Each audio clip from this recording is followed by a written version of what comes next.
Ikaduha pagid kog agi aning rotonda mga kabisaya ug wala gid ko magmahay kay nakita gid nako ning puto bongbong nga nag-display aning daplin sa kalsada.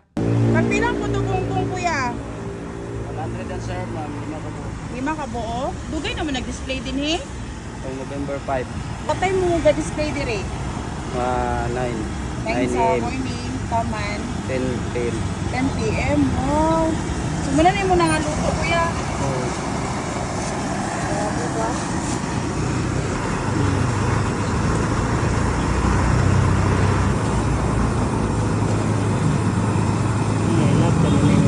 Dapat siya basaon para malak siya.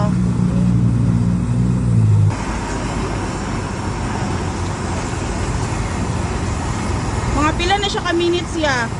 Lutoon. dali ron ma'am, 5 minutes ra. So pulihan na pag bago. Oh, Wow. Nanaon na na siya.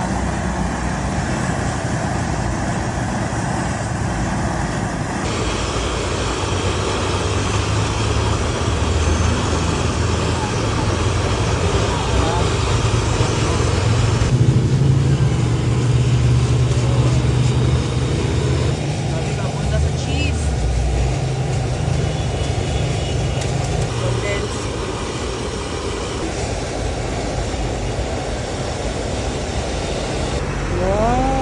Wow. Rolled cheese.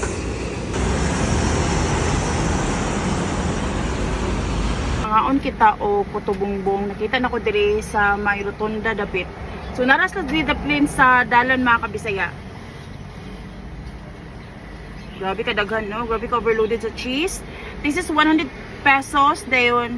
Grabe na kadagag cheese. Pero yung lubi ani guys, dili siya fresh ha. Kuan siya desiccated coconut ilang gamit. Kay init mo gud kayo din he. Wow. Wow.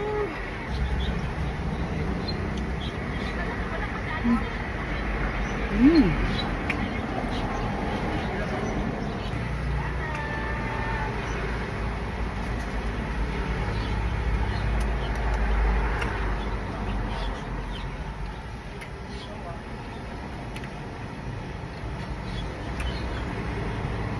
Not bad for 100 pesos guys.